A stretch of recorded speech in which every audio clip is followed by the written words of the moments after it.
Oi, gente, estamos aqui em mais uma gravação do meu, do seu, do nosso Tudo Pode Podcast. Plínio chegou diretamente de Brasília, né, Plínio? Animado? Diretamente de Brasília, mais uma viagem longa para chegar até aqui para estar fazendo conteúdo para vocês.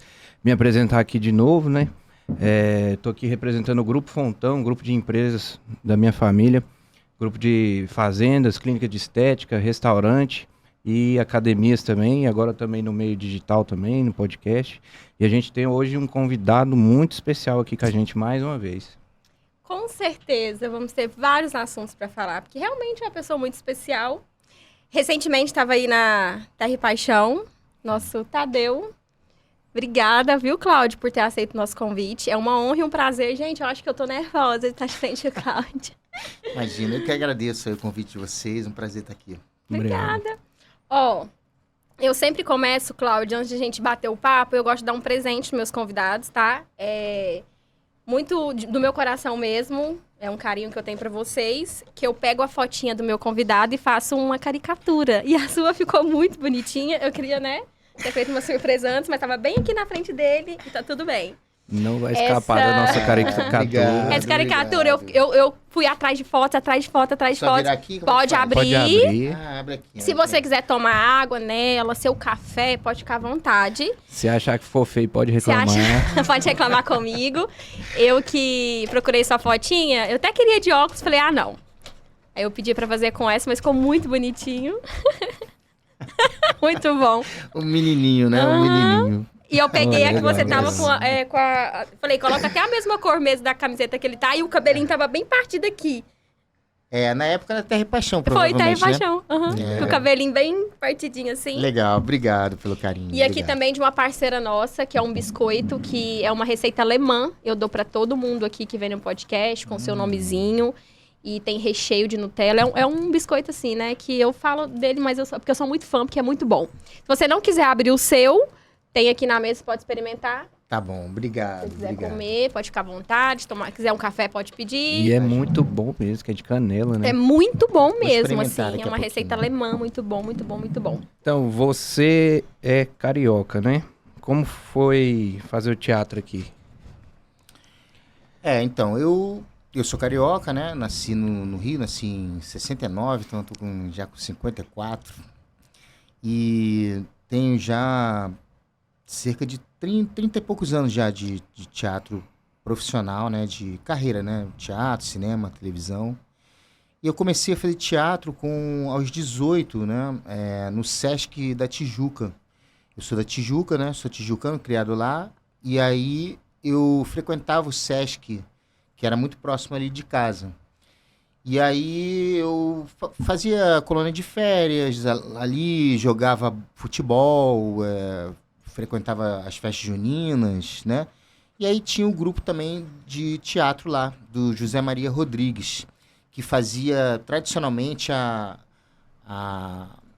Paixão de Cristo na Semana Santa, né? Depois de muitos anos acabou esse projeto, uma pena, porque era uma coisa bem tradicional, assim.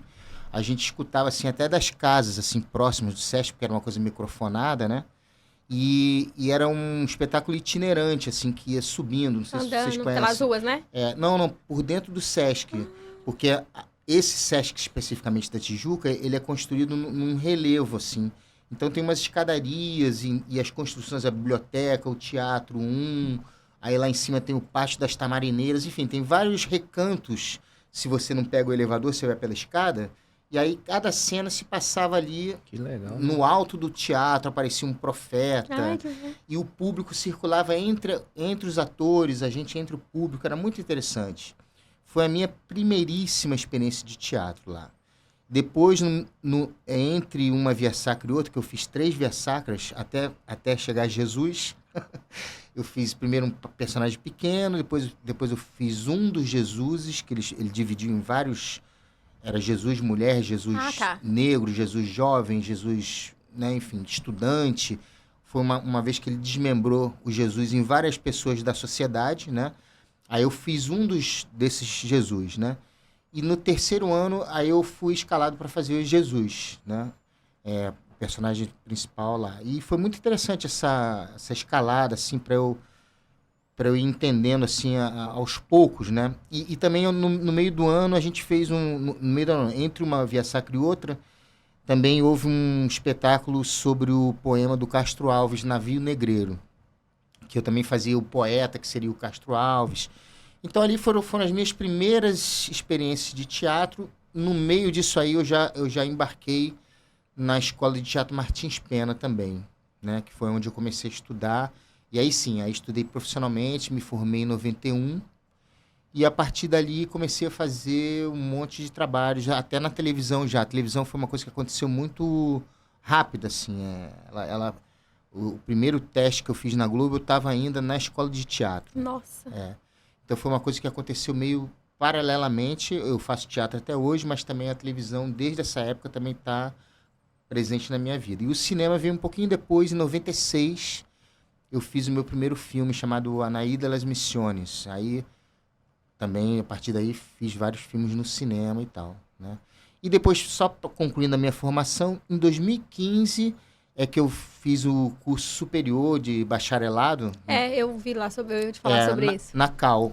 Aí foi uma turma de veteranos, que eu encontrei um monte de amigos e conheci pessoas que eu não conhecia ainda, mas que, né, eram amigos de amigos que eu não conhecia, que era da galera do meio teatral, assim, do Rio de Janeiro, que estava na mesma onda que eu, assim, querendo fazer o bacharelado, mas pessoas que já caíram no mercado depois do curso técnico, exatamente como eu, assim, né?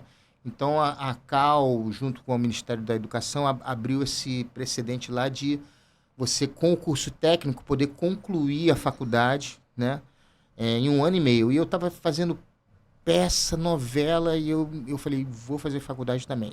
Foi um ano muito doido, em 2015 isso. Mas eu consegui concluir e tô felicíssimo por isso também. Eu sou até leiga nesse assunto, tá? A Célia tá aqui. Beijo. Sou até leiga, que eu fiz teatro em Brasília, e quando eu fui estudar sobre você, eu não sabia que tinha bacharel em teatro. Eu não sabia. Fiquei sabendo a partir de estudar o Cláudio. Agora eu sei, agora também quero fazer bacharel, tá? E eu tô sabendo agora, né? Você é vivendo e aprendendo. Mas você estava recentemente, né? Depois a gente quer, no finalzinho, falar de todos os seus trabalhos. Recentemente você estava em Terra e Paixão. Era muito engraçado, muito bom. Só que você também é músico, né? Também, mas a música, ela aconteceu assim pontualmente, né, na minha vida. Porque, assim, na verdade, eu sempre me considerei assim um artista, né? O lance do ator foi a primeira coisa que me pegou, assim, né? Que me pegou. Mas veja só, antes de ser ator, eu tentei entrar na Vila Lobos, escola de música, e na época eu não consegui e tal, e aí em vez de eu tentar de novo, acabou que pintou o teatro. Uma fase também muito, muito jovem, né? Tinha 18 anos, então você não sabe direito o que você vai ser da vida. Mas quando eu fiz teatro no Sesc, caiu uma ficha que eu falei assim, caramba, eu gosto desse negócio aqui, eu acho que eu poderia viver disso. E aí apostei nesse caminho, né? Aí... mas assim, eu sempre escrevi poemas, aí eu aprendi a tocar violão também na adolescência, então aí eu comecei a fazer algumas canções, e isso desembocou num trabalho em 2 bandas, na verdade. Uma que existiu entre 95 a 98, que foi os Valnês, que era uma banda de humor, né? Uma banda que a gente começou fazendo versões de músicas que a gente considerava cafonas, assim, meio bregas, né? E era muito divertido esse trabalho. E depois, em 2001, com parte dos integrantes dessa mesma banda dos Valnês, que na verdade são amigos de adolescência, as bandas que se formam das amizades, né? Aí eu tive a Megafone, que foi exatamente depois da Laços de Família. A Laços de Família foi uma novela em 2000 para 2001, né? Que me revelou 2000, assim... Você ganhou como ator revelação. Foi em Laços de Família. Ah, mas não foi um prêmio, foi uma matéria que saiu, eu acho. Ator revelação, não foi? Isso. Realmente, junto com Juliana Paz, por exemplo, que começou também nessa novela. Então, exatamente, eu tive uma repercussão assim, muito boa do meu trabalho e deu muito certo. E a partir dali, aí eu pensei assim, pô, o que eu posso fazer agora? De repente um monólogo agora é uma boa, ou então queria ter uma banda. Né, uma coisa de música, por conta desses trabalhos que eu fazia, dessas composições que eu fazia. E aí eu resolvi apostar nessa banda. No final das contas, as coisas se chocaram muito. É muito difícil Conciliar. você conciliar uma banda de música com os trabalhos de ator. E como eu já havia galgado, né, um caminho assim como ator, não era o caso de eu trocar uma coisa pela outra. Teria que ser um complemento do meu trabalho artístico, entendeu? Agora, falando sobre essa coisa de ser um artista mais amplo, né? Em 2010, eu resolvi fazer pintura. Isso. Então, hoje em dia, eu sou, na verdade, ator e artista visual, artista plástico, né? Porque desde lá eu comecei a pintar, também fiz cursos no Parque Lage, com professores muito importantes, assim, pessoas muito pintores, assim, muito maravilhosos, e eu fui aprendendo as técnicas da pintura e atualmente eu participo, quer dizer, desde desse 2010 para cá, eu participo de exposições coletivas, já fiz uma individual e vou também aos poucos também, né, me aprimorando cada vez mais nesse mercado, né? Mas a música atualmente ela está um pouco de lado. Só que, por exemplo, eu fiz agora há pouco tempo um musical chamado A Hora da Estrela, então se não fosse talvez a minha experiência de palco com essas duas bandas que eu citei, eu não teria talvez uma desenvoltura tão boa. Então, eu também canto. Então, tem esse pé aí em todos os lugares, né? Porque eu sempre pergunto assim, eu acho que estava aqui o Serginho antes, tem gente que nasce artista. Eu acho que você já nasceu artista, claro que não vem com né, eu vou inventei ser artista, eu vou conseguir. Eu não. Eu me fiz artista. Eu acho que tem uma diferença. Você começou desde novinho. Não existe... Lá eu li que a música, você tinha essa paixão pela música desde a infância. Pela música, pelo desenho também. Na verdade, o desenho, né? Tanto é que eu desemboquei nas artes visuais, assim, agora, como eu falei, porque a primeira manifestação, na verdade, foi o desenho à mão livre. O meu pai, ele era arquiteto, né? E o meu irmão também se formou, meu irmão mais velho, 9 anos mais velho que eu, também se formou em arquitetura. Então, as plantas, né? Plantas de projetos, né? De arquitetura, né? A coisa, tem uma prancheta lá no quarto do meu irmão, sabe? Eu ia também visitar o meu pai no trabalho. Essa coisa do desenho, sabe? Ela era muito presente visual, lá em casa. Né? E, além disso... eu desenhava muito quando eu era criança. Claro, toda criança desenha, pinta, né? Mas o meu pai, meu irmão e eu também, a gente tinha uma aptidão um pouquinho além, assim, do que, vamos dizer assim, do que as crianças de modo geral. E essa percepção desse talento foi a primeira, entendeu? A primeira coisa que apareceu, assim, a olhos vistos, né?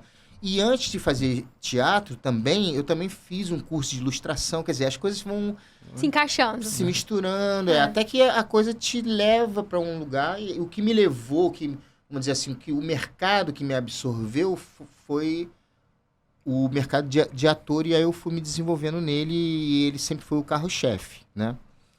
Mas... Porque eu acho que dom, acho que você nasce com dom. Mas eu acho que não tem uma cartilha assim de falar, vou fazer assim. Não, você se destaca pelo que você é. Eu acho que isso varia muito, né? Tem pessoas que têm mais talento que outras, obviamente. Eu também dou aula, né? Eu percebo isso claramente. Pessoas que são mais talentosas. Isso. Mas, às vezes, as pessoas que são menos talentosas, às vezes, têm mais gana para conseguir o negócio. Então, a prática e a persistência leva à perfeição. Né? Exatamente. Então, isso varia muito, né? Eu conheci pessoas que super talentosas, tô lembrando aqui de umas pessoas da Martins Pena, por exemplo, que eu estudei, e que não seguiram a carreira. Às vezes porque não persistiu, não teve uma... entendeu? Então, assim, isso é uma coisa complexa. Tem a questão da vocação, né? Estamos falando sobre isso, exatamente. Né? A vocação é aquela coisa que te leva para frente, apesar de todas as dificuldades. Não são as dificuldades. As dificuldades são, na verdade, são desafios, né? Que você fala, como é que eu faço para me superar aqui? É o que te faz evoluir mais, sei né? bem. Você vai evoluindo, exatamente. Então, claro que você vai ter umas entre-safras, claro que você vai ter uma dificuldade maior de construir um personagem, de fazer um trabalho. Mas você sabe, eu sempre aceito os desafios e vou atrás deles, né? Quer dizer, se tá faltando alguma coisa, né, na minha formação para eu conseguir fazer aquele trabalho, então eu faço um curso, Exatamente. né, e por aí vai. Então, eu acho que é uma questão de você se conhecer, é um autoconhecimento constante, né? De você entender o que você Isso é precisa importante. para a sua formação, Isso né? é importante. Você fez vários espetáculos, e dentre eles alguns infantis. Teve um que te levou a ganhar um prêmio da Coca-Cola. Explica um pouco pra gente sobre isso. Fui indicado, na verdade, esse prêmio. Em 96. Acho que foi em 96, esse prêmio, inclusive, acabou, né? Era uma pena, porque era o único prêmio que tinha para o teatro infantil e infanto-juvenil, né? Foi com as histórias de Sherazade. Eu fazia vários personagens nesse espetáculo, desde o sultão, né? Que fica escutando as histórias, aquelas coisas das 1001 Noites, né? Com a Sherazade, até os personagens cômicos. Eu lembro que tinha um profeta que eu usava umas bolas de gude, aí ele botava no olho como se fossem os olhos, ele caía os olhos e rolava, enfim, umas coisas que eu fui inventando ali, já com uma pegada um pouco cômica também, né? Então esse espetáculo meio que juntavam essas praias, né? Sei lá, fazia um galã, que era esse cara do sultão, mas também fazia... Tinha comédia ali. Também tinha um personagem cômico. E eu acho que a junção de tudo isso, esse trabalho versátil, é que me levou para essa indicação. E isso, de alguma maneira, sempre permeou o meu trabalho. Assim, eu sempre me preocupei, na verdade, com isso.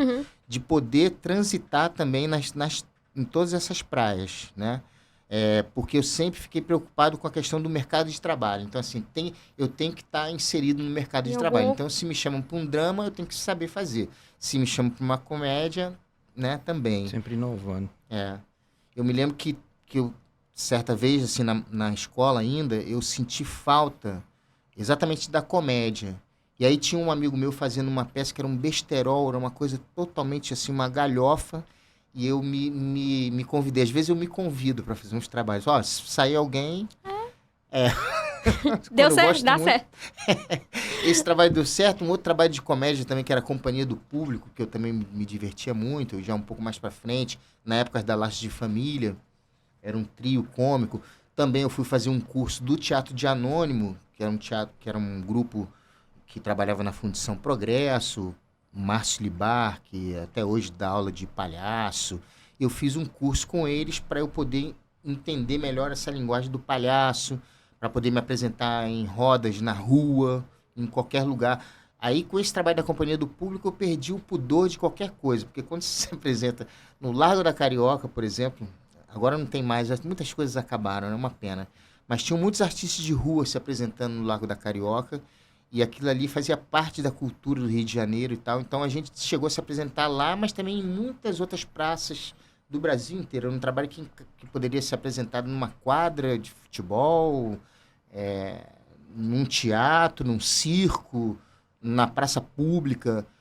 Então é um desafio muito grande. Você está fazendo um espetáculo, passa um bêbado falando alto, Aí você tem que lidar com isso. Exato. Como é que você faz? Você espera ele falar, você faz uma piada em cima. Aí você vai ficando antenado para o improviso, Que né? é importante. Que tá super dentro do mundo da comédia, né?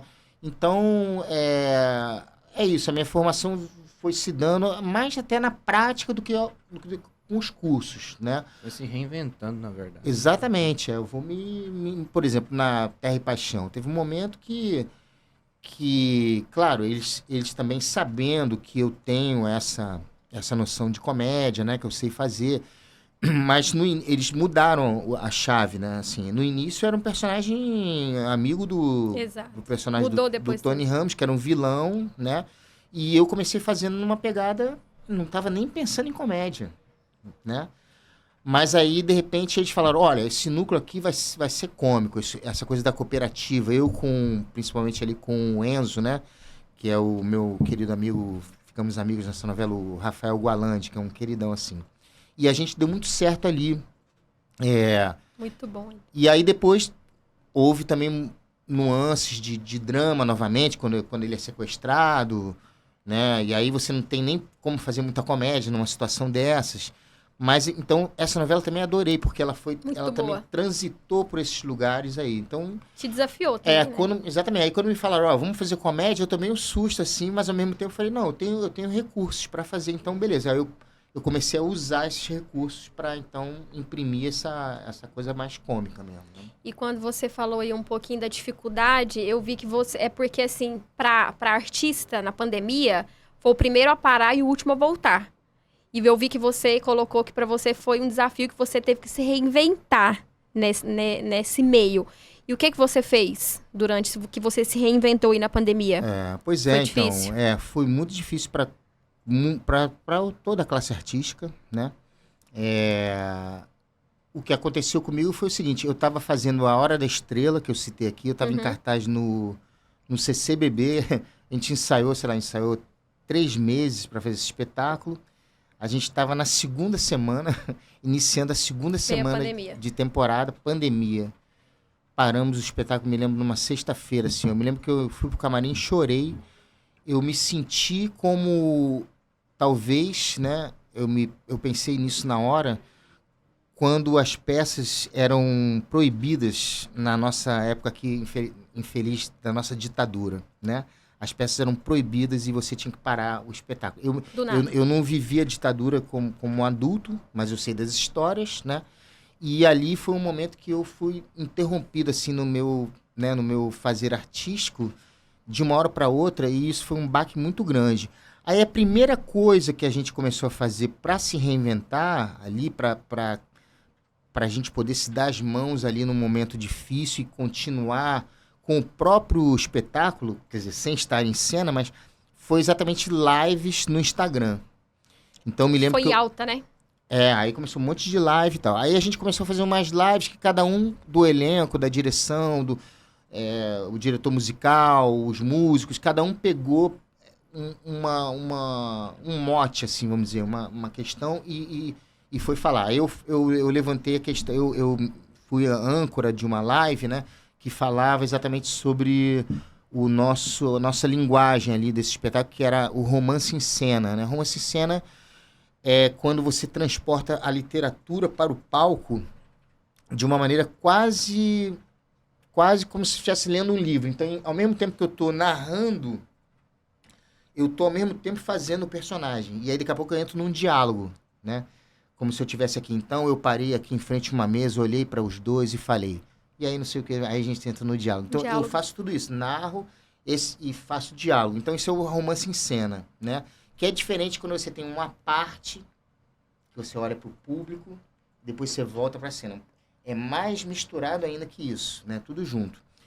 E aí a gente foi trabalhando isso, o André Paz Leme, nosso diretor, que é especialista nesse assunto do romance em cena e tal, e aí fomos nos salvando, vamos dizer assim, pelas lives. Depois eu fiz várias coisas. Fiz um espetáculo ao vivo com o meu querido amigo Telmo Fernandes, que chamava Protocolo Botão Vermelho. A gente assumiu que era uma conversa entre telas mesmo. Então, era uma conversa de um presidente ditador com o seu subordinado, né? Que era um sargento que vivia num bunker e era para ser uma coisa super secreta, mas ele fazia churrasco, futebol, chamava as pessoas e era uma confusão que ele fazia naquele bunker. E aí o cara está sendo perseguido e ele quer apertar o botão vermelho, que é uma questão da Guerra Fria, né? Lá atrás, que você apertava o botão vermelho e o mundo ia acabar, os mísseis iam, né? Enfim, abordando essa questão da guerra e tal. E aí... Mas era uma comédia, assim, muito rasgada. E foi um trabalho que me salvou muito, até pela questão da própria comédia, porque a gente estava vivendo um momento muito dramático, né? Triste, né? E aí, ali, a gente conseguia também ser crítico àquele governo ali e também, ao mesmo tempo, fazer comédia, né? E isso foi uma coisa muito importante. Foi, talvez, o primeiro trabalho... foi o primeiro trabalho que eu fiz depois dessa live, depois da Hora da Estrela.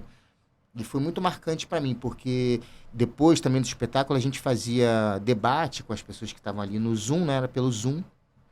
E a gente debatia e era bacana. E esse encontro era muito importante para todos nós que estávamos ali, cada um nas suas casas, né? Depois fiz uma outra adaptação também de um outro espetáculo chamado The End, que eu, na época, era casado, eu fiz com a minha ex-esposa, Isabel Cavalcante. A gente adaptou um trabalho que a gente tinha feito, ela tinha feito um monólogo, e eu tinha dirigido ela no teatro. E aí surgiu a oportunidade da gente fazer esse mesmo trabalho adaptado para um trabalho de audiovisual, que também foi um desafio interessante para nós. Também foi um movimento da pandemia. E também fiz a oficina do riso, que eu faço até hoje. Ela surgiu na pandemia. Eu fiz 2 turmas em parceria com a Cal, né?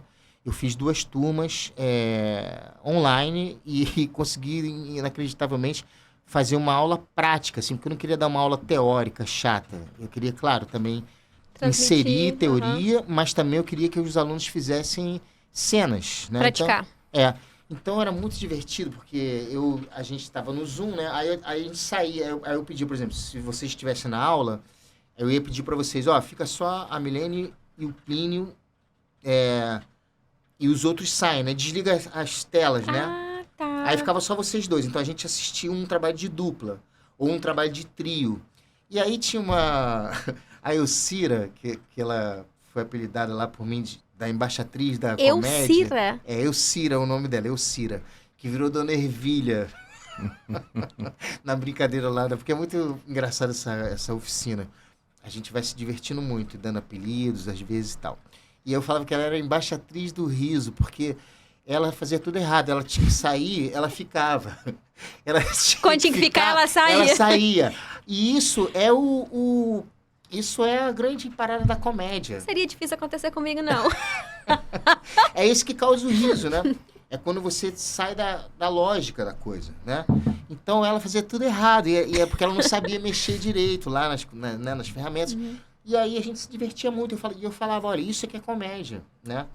E além da aula, assim, para além da aula, quer dizer, na verdade, eu estendia a aula aberta, a gente ficava um tempão conversando, porque tava todo mundo carente também, né? Precisando de rir mesmo, né? E eu fui percebendo que, quer dizer, claro, eu já sabia disso, mas essa oficina, principalmente, ela me deu, assim, uma noção muito profunda de como a comédia, ela realmente salva, né? Salva. Quem está fazendo e quem está assistindo também. E aí, só para dar um exemplo, assim, que eu acho muito bonito, né? Tinha uma menina lá, uma jovem de 20 e poucos anos, que ela era de uma dessas turmas online, que ela era epilética, né? E aí um dia ela falou assim, poxa, eu queria abrir uma coisa com vocês, para mim é um tabu e tal. Aí posso falar, professor? Eu falei, claro, pode falar. Aí ela falou ali pela primeira vez sobre essa doença dela. Para pessoas que ela estava conhecendo ali na hora, virtualmente e tal. E ela falou disso, aí falou, eu falei assim, poxa, que legal que você se sentiu, né, à vontade para falar disso aqui, que bom e tal. Aí passou um tempo, eu dou de cara com o Instagram dela, cara, ela fazendo texto de humor com a doença. Com a epilepsia. Aí eu fico até arrepiado, porque aí é quando você faz todo sentido, assim, você ser professor, você ter levado essa pessoa para falar de um assunto que era difícil para ela, delicado, e ela ainda conseguiu fazer humor com isso, né? Então, é isso que é o lance. Aí depois disso eu fiz 4 turmas no ano passado, na Cal, né? Presenciais. E agora estou em breve iniciando uma outra e estou querendo levar a sua oficina para outros lugares do Brasil também. Eu já ia te perguntar se você não estava fazendo, porque eu quero. Eu já quero. Vai ter uma turma na Cal, provavelmente em breve. Quero. E perguntar se ainda tá fazendo, porque eu quero escrever. Tá certinho. E eu aproveita que você falou daquele prêmio que ele teve, da Coca-Cola. Que não existe mais, né? Que você falou que não existe mais, porque a gente tem um patrocínio da nossa Coca-Cola. Já comentamos sobre. Coca-Cola, nossa patrocinadora. Quem não conhece, né? Sabor inigualável. E a palavra que a gente descobrimos hoje. Segunda palavra mais falada do mundo. Coca. Tá aí nosso maior patrocinador. Você sabia? A primeira é ok. Aí já vai falar então ok Coca-Cola. Okay. Que a primeira é ok, a segunda é Coca. Eu achava que era Deus a primeira. É ok. A primeira palavra a ser falada no mundo é ok. Eu também não... Por que será ok? Eu não falo muito ok, não. Você fala? Acho que sim.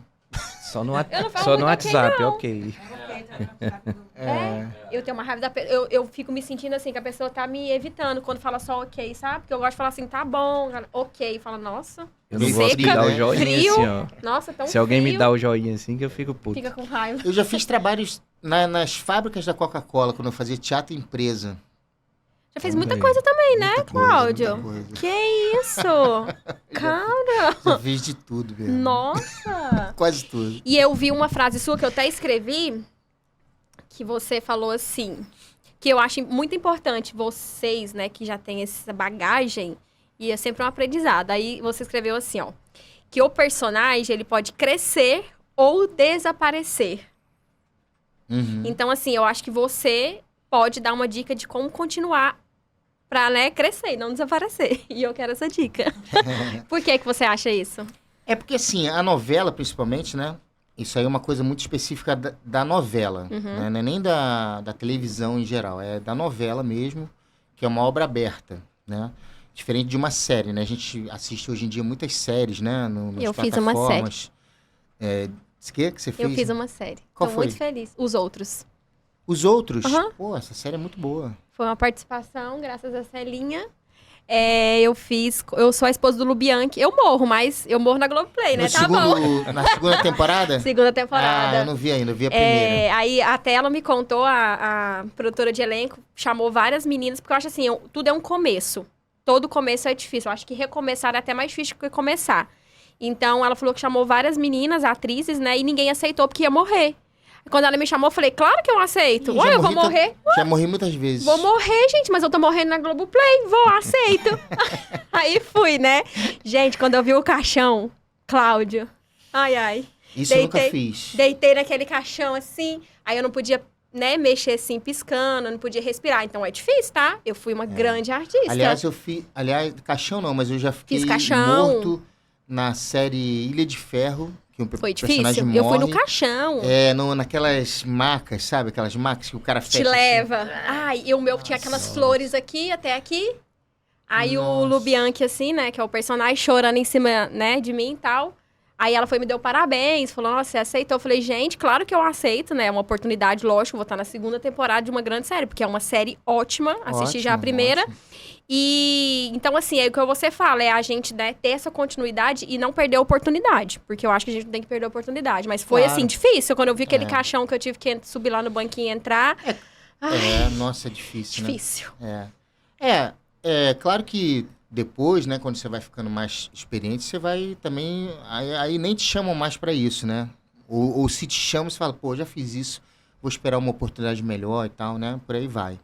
Mas te respondendo a coisa da obra aberta e do personagem que pode crescer ou sumir, é porque eu percebi isso desde muito cedo, quer dizer, nas primeiras novelas, por exemplo, eu fiz um trabalho anterior em 91 que foi um caso especial, que não foi uma novela, era só um episódio de um trabalho que chamava Caso Especial, na Globo, que depois virou Você Decide, né? Que era aqueles finais que o público escolhia. Muito e tal. bom. Mas antes de Você Decide chamava Caso Especial. Eu fiz o penúltimo Caso Especial. Que loucura. Meu primeiro trabalho foi... Meu pai era o Paulo José e a mãe era a Elva Vilma. Nó. Eu olhava pro lado assim na leitura do trabalho e falava, o que eu tô fazendo aqui? Eu tô fazendo teatro, eu comecei ontem, entendeu? Mas é isso, são os desafios que você vai... Desafios. E aí, depois, isso foi em 91. Em 92, eu fiz A Felicidade, foi a primeira novela. Era uma novela do Manuel Carlos.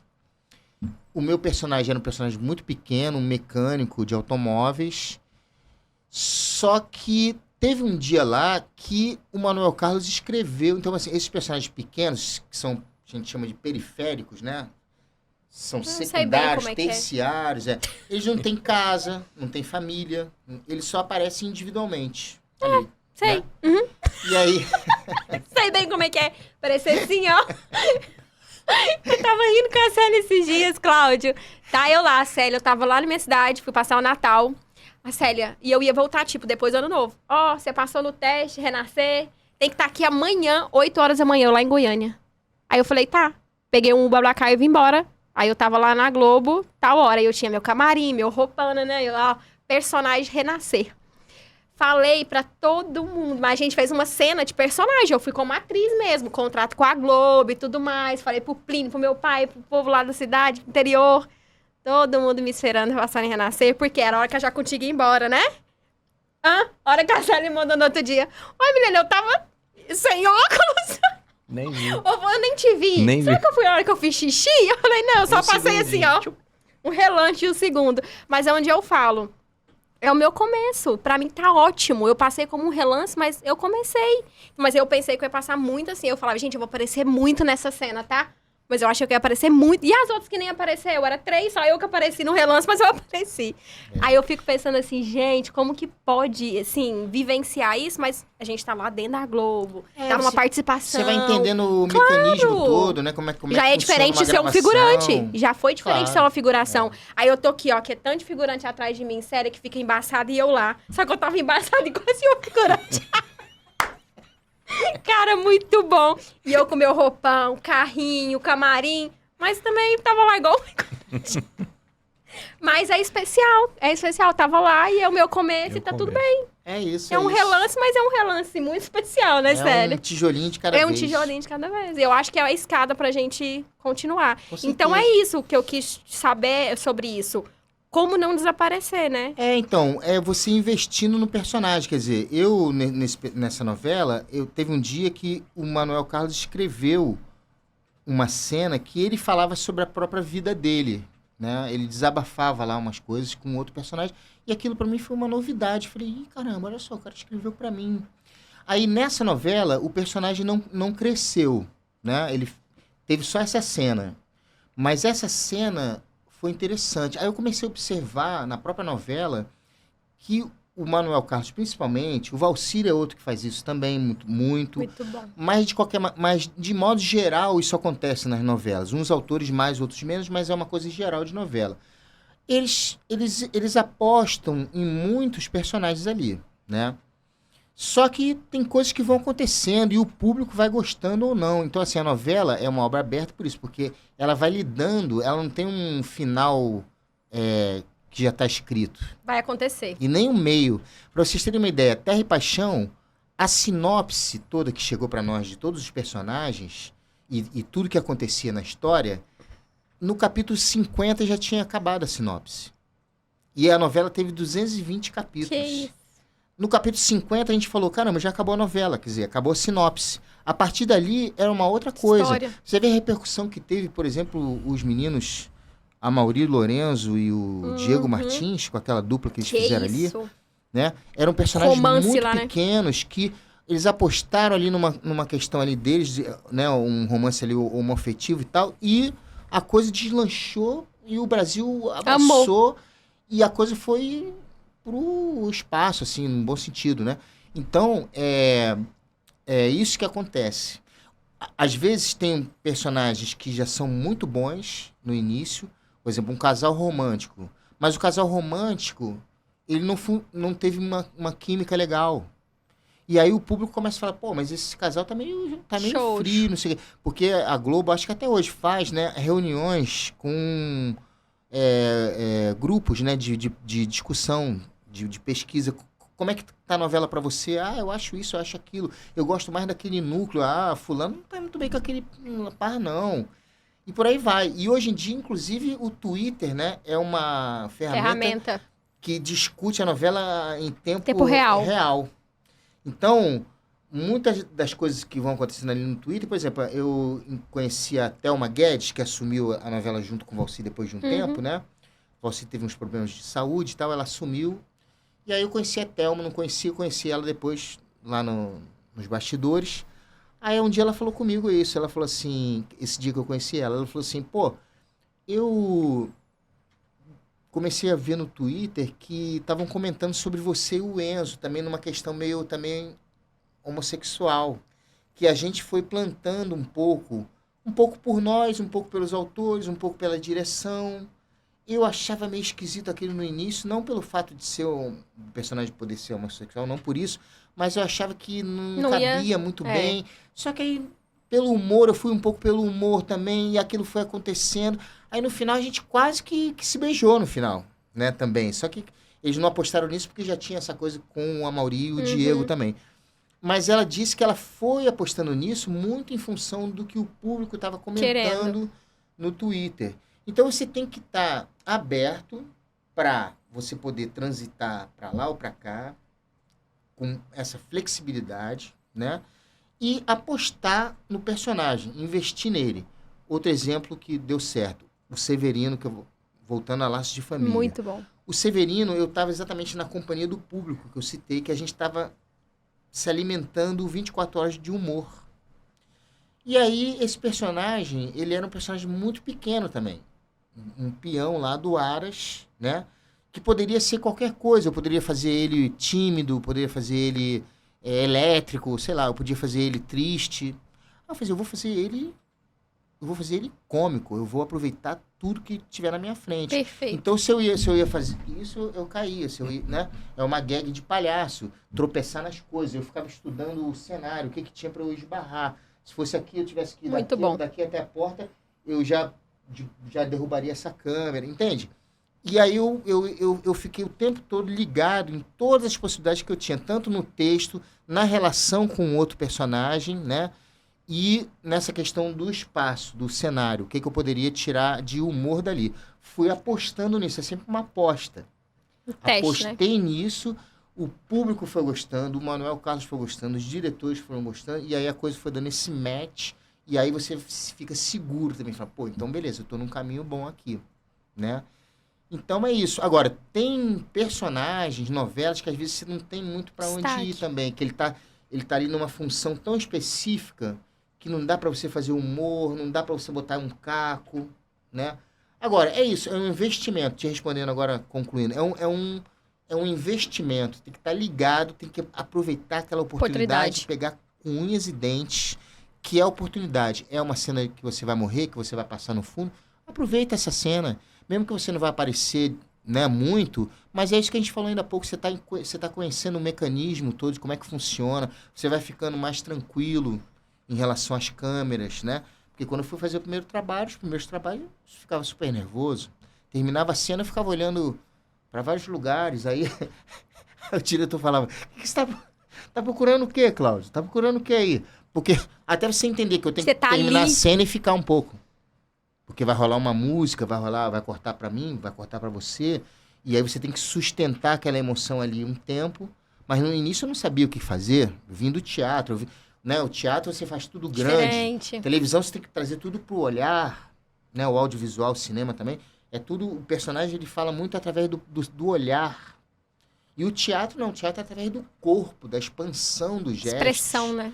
Ali. Então é muito diferente os veículos, né? Mas é isso, eu nunca fiz aula de televisão, mas fui aprendendo, fazendo. Que na verdade, é a maioria da formação dos atores aqui, né? Se bem que tem escolas também de TV. Né? Teve um prêmio que a gente pesquisou sobre você que chama Questão Crítica. Do que seria questão isso? de crítica. Questão de crítica, esse foi um prêmio que eu fui indicado também. O prêmio que eu ganhei mesmo, foi com A Hora da Estrela. Eu estou indicado também o prêmio Seja Gran Rio, mas ainda não rolou esse prêmio. Era para ter rolado ano passado, mas ainda não rolou. Mas eu estou indicado por esse mesmo trabalho, A Hora da Estrela, e ganhei o prêmio Senin pela Hora da Estrela. Questão de crítica, eu fui indicado, mas não ganhei o prêmio, mas fui indicado pelo espetáculo Arte, que eu fazia com meus amigos, o Vladimir Brista e o Marcelo Flores. Foi um espetáculo também, era uma comédia também. Muito boa essa peça. A gente rodou o Brasil, fizemos uns 3 anos dela. O que eu ia te perguntar?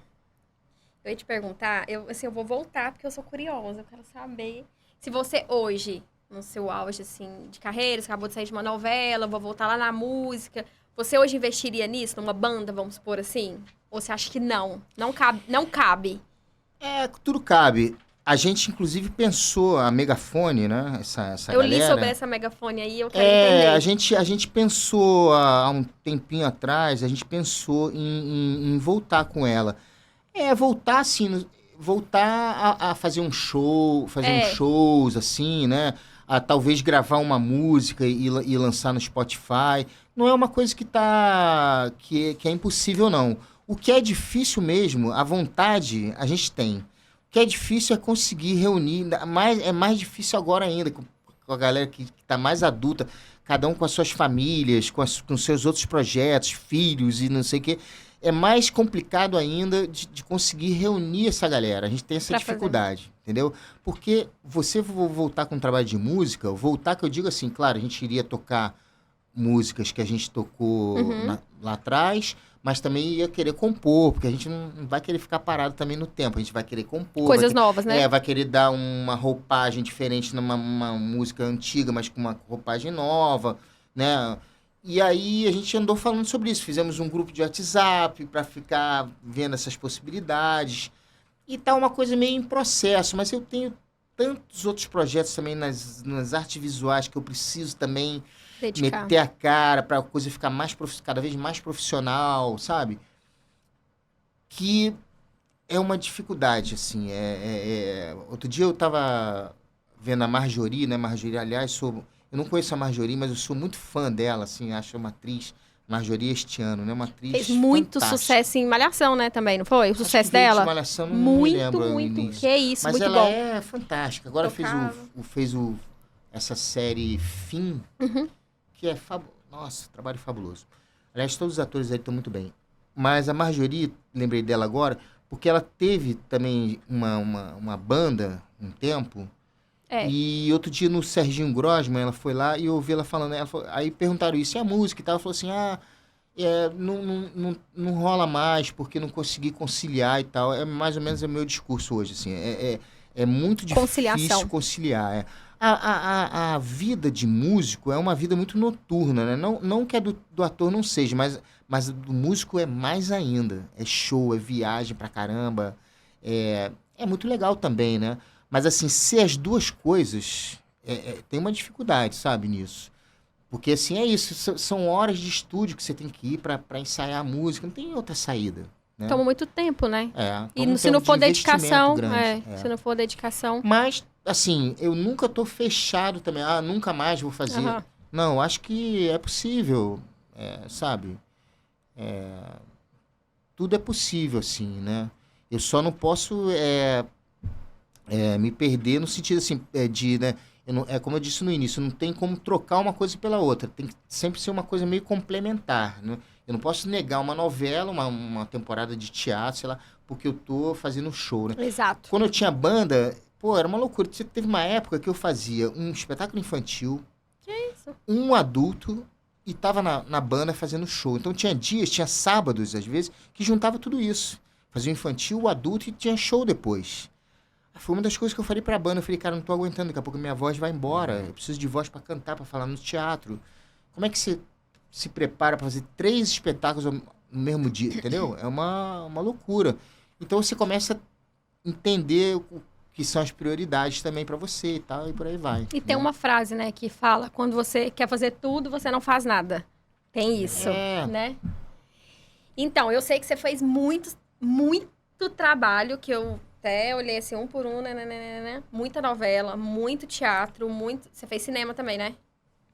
Eu queria que você falasse assim, que se você não quiser falar de todos, queria que você ia pontuando pra mim e falasse um pouquinho de cada um, rapidinho. Tipo assim, desde quando você começou? Não, às vezes você conseguir em ordem, eu queria te testar. Mas se não, é muita coisa. Mas destaca pra gente os mais importantes aí. Claro que todos os trabalhos são importantes, né? Não, assim, se tratando coisa. de teatro, assim, tem umas peças que tem uma relevância maior por alguns motivos. Então, por exemplo, eu me lembro no teatro, por exemplo, Desesperados, foi uma peça que eu fiz. Destaque. Do Fernando Ceilão, com meus amigos Igor Paiva e o Álamo Facó, que foi, assim, um acontecimento, assim, muito legal na época, né? Isso foi em 2006, né? Uma comédia que a gente usava o nome aqui dos personagens, eram macacões, assim, macacões pretos, o cenário não tinha nada, era um cenário neutro, assim, amarelo e preto, cubos amarelos, né? E a gente usava macacões pretos só com o nome dos personagens, com uma coisa de velcro aqui, que a gente colava o nome, Ricardo. Aí eu fazia lá o sketch, eram vários sketches que se interligavam também, isso era um diferencial interessante. Teve uma remontagem até há pouco tempo com o Pedroca, com o Marcos Magela e o Pablo Sanabio. Esse trio montou há uns 2 anos atrás, eu acho. E foi um desafio muito interessante, era um espetáculo que dava muito certo, porque ao invés da gente colocar os adereços para fazer os personagens diferentes, né? Botar uma peruca, botar um óculos, botar uma outra roupa, não tinha nada, só tinha um nome. O nome e o nosso corpo e nossa voz. Então, foi um desafio assim, interessantíssimo. Arte, que eu citei ainda há pouco, você me perguntou, prêmio Questão de Crítica, que eu fui indicado por esse espetáculo Arte, também foi um trio, eu costumo me dar bem nos trios. Também é um trio, eu, Vladimir Brista, Marcelo Flores, a gente se conheceu, eles já são amigos de longa data, da Bahia, e eu conheci eles no espetáculo A Hora e Vez de Augusto Matraga, que também é um outro espetáculo maravilhoso, que o Vlad protagonizava, e aí um tempo depois eles me convidaram para fazer esse, que é um texto da Yasmina Reza, que é uma comédia, aí também tem essas nuances na comédia, são vários tipos de comédia, né? Tem a comédia mais escrachada, comédia de situação, né? São várias praias, né? Na própria comédia. Uhum.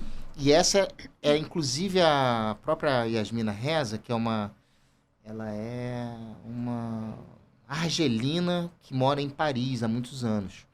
Ela, primeiro que é interessante, que é uma mulher que escreveu uma peça para 3 homens, que são 3 amigos, que a partir da compra de um quadro, e eu por isso também caí na peça, por causa da minha ligação com as artes visuais. Como é que as coisas também... Se interligam, né? É. Então, o meu personagem, ele compra um quadro que é todo branco, né? Porque isso tem na história da arte. Na história da arte contemporânea, principalmente da pintura contemporânea, ali a partir dos anos 60, há esses exemplos de quadros monocromáticos, quadro todo vermelho, todo preto, todo branco. Eu já vi quadros em museus em Nova York, Paris, que são todos brancos. Mandava foto para eles aqui, ó, nossa peça.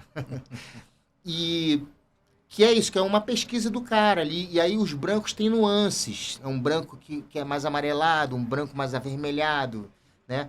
Porque as cores, elas são muito... Também tem muito a ver com a luz, né? Isso aqui é branco, mas...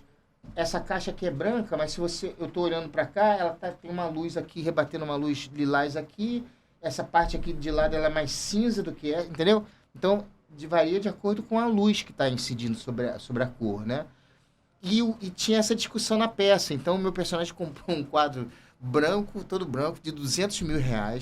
Custava 200 mil, que a obra de arte é uma coisa cara, né? Muito.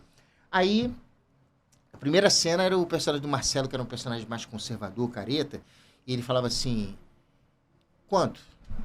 Aí eu falava, 200 mil.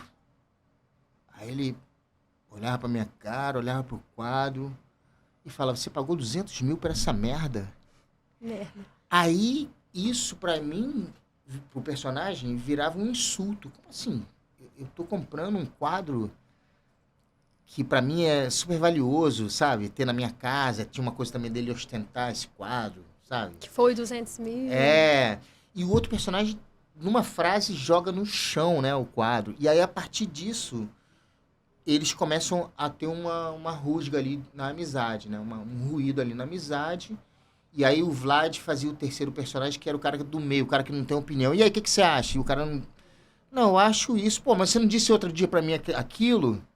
E a gente detonava ele porque ele ficava em cima do muro, Sem né? saber como. Então, quer dizer, a partir de uma bobagem a princípio, que é um quadro que um gosta, o outro não gosta, eles começavam a discutir a amizade, as relações deles de amizade. E aí eles começavam a lavar roupa suja na amizade de 3 homens, como se fossem amigos, assim, de 20, 30 anos de amizade. Como eu tenho amigos, assim, de 35 anos de amizade, 40 anos de amizade. Que você conhece muita pessoa e você se acha no direito também de falar, né? Então, essa peça é sobre isso, muito marcante, assim, pra mim, né? E A Hora da Estrela, também, que eu fiz em 2022, também muito legal, a partir do livro da Clarice Lispector, né? É um musical, na verdade, um musical com músicas do Chico César. Então, eu tive assim o prazer de conhecer o Chico César nesse trabalho e cantar as canções dele, né? Também era um trio, na verdade era um trio de Outro músicos, era um trio de músicos que se apresentava ao vivo com a gente, mas eram os 3 atores, quer dizer, eu e 2 atrizes. A Laila Garran, que é uma estrela do teatro musical, né? E a Cláudia Ventura, grande amiga também. E a gente, eu e Claudinha, a gente dobrava os papéis e a Laila fazia só a Macabé, que é a personagem principal. E a música, e também era romance em cena, né? Eu falei da própria Hora da Estrela, romance em cena. Uhum. E as músicas também ajudavam a contar essa história. Não eram músicas assim que tem muitos musicais, né? Assim, às vezes paração para cantar uma música. Ali a música, ela ajudava a conduzir o espetáculo e a contar a história. Depois o Chico fez, junto com a Laila, um disco que eles protagonizaram, vamos dizer assim, o CD, mas a gente fez participações especiais. Então tem uma canção que eu cantava na peça que chama... É a música do Toureiro, tem um outro nome, Desafasta Boi, eu acho. Que era uma música que o personagem do namorado da Macabé, que é o Olímpico, que eu fazia lá, ele, que é um nordestino também, que eles se encontram no Rio de Janeiro, é muito bonita essa história. E aí ele queria ser toureiro, ele tinha uma coisa meio violenta, assim, inclusive na relação com ela, não era um cara legal para ela, era um cara muito machista, muito bronco, assim, na relação com a Macabéia. E ele, uma hora, ele cantava que ele queria ser toureiro. Era a música de apresentação dele. Ele gostava de ir no cinema para ver o sangue. E histórias que tinham sangue, histórias de terror. E aí ele tinha essa coisa com touro, com toureiro, que mata o touro, que o sangue jorra. Enfim, e aí ele tinha essa onda. E aí ele cantava, eu queria ser toureiro. Aí tem uma música linda que o Chico fez. E aí, pô, eles me chamaram para gravar essa música no disco, cara. E aí eu canto junto com o Chico César. Eu canto uma parte, ele canta outra, eu canto outra, aí daqui a pouco junto. Meu Deus, quando eu escutei isso, eu só chorava e agradecia a produtora da peça, Andréa Alves, que é uma grande produtora de teatro do Rio, pelo convite, assim, né? Porque são essas surpresas que a gente tem, né? Você está falando aí do seu início de carreira, pô, você ainda vai ter muitos encontros maneiros. Amém, tô preparada, venha, encontros de carreiras. Com certeza. Já pensou eu contracenar com ele, Celinha? Eu acho que pode acontecer, sabe que a palavra tem poder, né? Me vejo assim, já começando a fazer aquelas aulas com você. Pronto. Vai que tá gravado, né? Vai que um dia a gente revive isso aqui. E aí tem muitos trabalhos na TV. Muito, né? Eu fiquei assim, ó. Eu vou destacar um do cinema que foi o último trabalho que eu fiz, que eu acho muito bacana, que é o Medida Provisória, que foi o primeiro filme dirigido pelo Lázaro Ramos, né? Eu faço um vilão ali no filme, que é um ministro, né? Vilão é difícil de fazer, não é, Cláudio? Eu acho que será que é um dos personagens mais difíceis, vilão? Divertido. É divertido? Eu acho divertido. E a internet é muito... Hoje, né? Antigamente, nem tanto. A internet hoje é muito grande, né? E as pessoas tomam raiva dos vilões, né? Fica, tipo assim, vê na rua e briga e mas xinga. sempre foi isso. Desde que a novela existe, também sempre teve isso, né? A pessoa encontra no supermercado e xinga, mistura tudo. Minha avó ficava assim, e minha avó tinha raiva dos personagens, que Deus a tenha, ela faleceu. E quando morri, ela falava assim, mas ele não morreu? Ele tá em aquela outra novela? Nossa. Porque antigamente não tinha tanta internet que te mostrava a realidade hoje, como é que é. Aí, tipo, ficava com raiva dos vilões e falava, mas morreu naquela novela, tá aqui agora. É muito bom, muito bom. O primeiro filme que eu fiz também foi marcante, né? Por ser o primeiro, né? O primeiro filme que eu fiz foi um longa-metragem, eu também fiz curtas-metragens depois. Mas o Anaí de las Misiones, que eu citei, que foi um filme lá no Rio Grande do Sul, onde eu era... o meu personagem era irmão do personagem do Marquinhos Palmeira, da Dira Paz... E a gente tinha acabado, também o Fernando Alves Pinto, também era um dos nossos irmãos.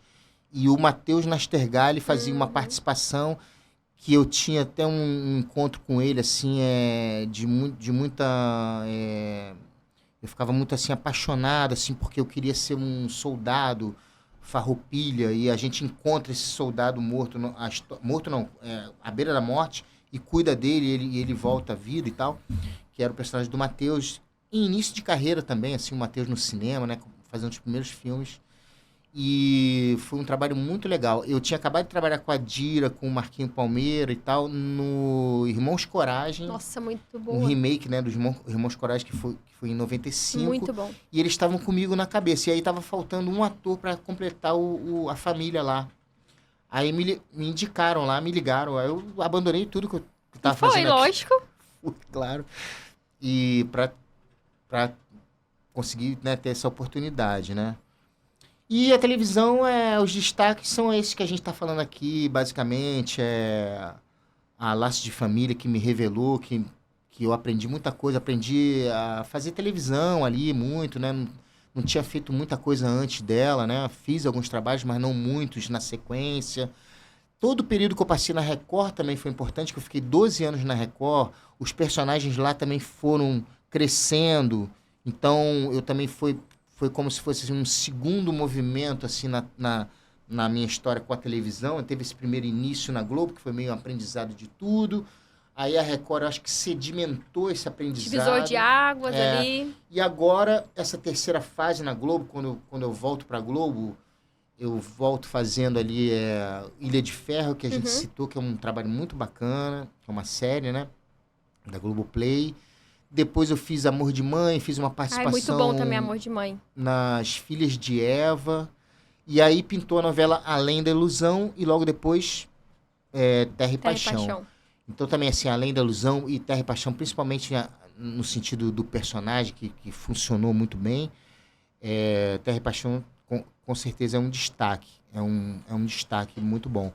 E eu sempre falo que, na verdade... O que acontece ali em Terra e Paixão comigo é um desdobramento natural do próprio Severino, entendeu? Lá de trás. Eu só estou na Terra e Paixão porque o Severino deu certo, entendeu? E eles confiam em mim nesse lugar da comédia ou do drama e por aí vai. Tem um personagem também que funcionou muito. Todo mundo fala comigo na rua, impressionante. Do Impuros, que agora, na época que eu fiz, era... Nem me lembro qual era a plataforma, agora me esqueci. Agora é da Star Plus, né? Que passa na Star Plus. Eu fiz lá 2 temporadas. Tá em alta também, Star Plus, né? Eu fiz a 2ª e a 3ª temporada, mas são cenas, assim, pontuais. Ele não tá o tempo todo na série.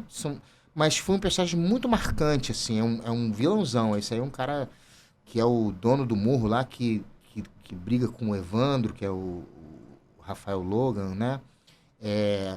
Então, tem cenas muito fortes, assim, e volta e meia a pessoa fala comigo na rua. Pô, você fez um Impuros, marca, cara, né? Bebeto, o Bebeto. Marca.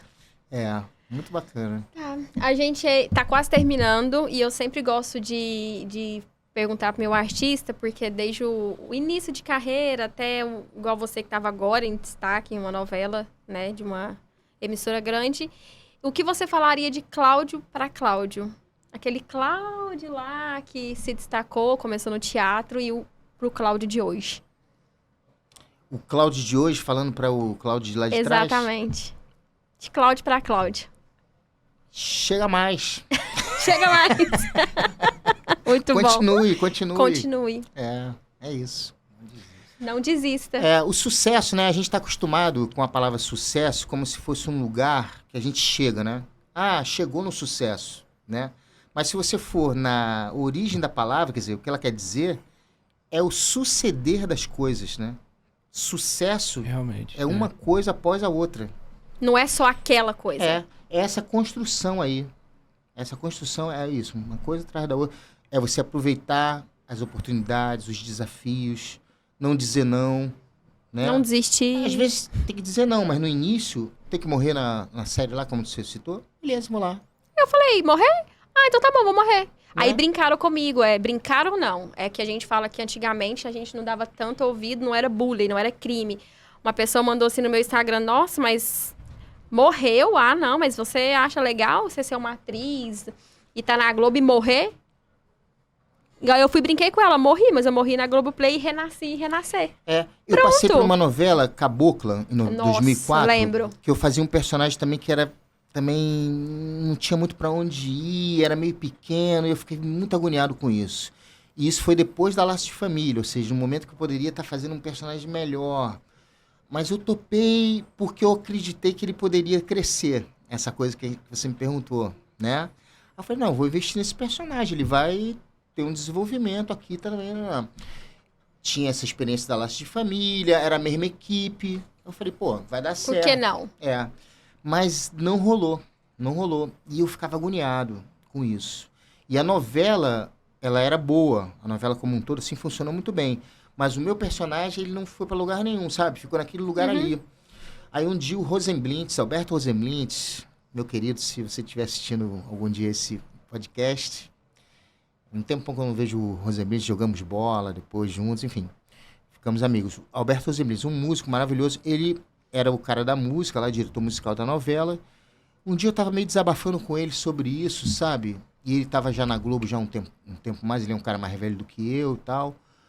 Aí ele falou assim, Cláudio, calma. Ele falou assim, cara, pensa que tem 500 pessoas aqui que queriam estar no teu lugar. Exatamente. Entendeu? Quando ele me falou isso, uma ficha caiu assim. Eu falei, pô, realmente, eu tenho que ter paciência, é só um trabalho, vai passar. Eu tô aqui no lugar de 500 atores que queriam estar aqui, sei lá quantos, né? E é só um trabalho. É um trabalho que eu tô conhecendo pessoas. Não é uma coisa que foi jogada fora. Exatamente. Né? Então, às vezes, você tem que, passar por um lugar assim, para daqui a pouco aparecer uma oportunidade melhor. E é isso, não se desesperar. Você está dentro do mercado. Bem-vindo Siqueira falou uma coisa muito importante. Fizemos a Bela Feia na Record. Encontrei o Serginho, que fez comigo Fez lá. também, né? Ronjakov. O Bem-vindo Siqueira, nós nos conhecemos nessa novela. A gente trabalhou muito próximo, porque ele era pai da Bela e eu era o ex-namorado que queria... Era um personagem muito cômico também, que queria voltar com a Bela. Desde o primeiro capítulo que ele está sendo dispensado e querendo voltar desesperado com ela, e ela dispensando ele e tal. Era essa brincadeira. E aí o Bem-vindo, um dia ele falou para mim uma frase que nunca mais saiu da minha cabeça, que eu sempre falo também, que ele falou assim, Cláudio, importante não é ganhar o jogo, o importante é estar na mesa.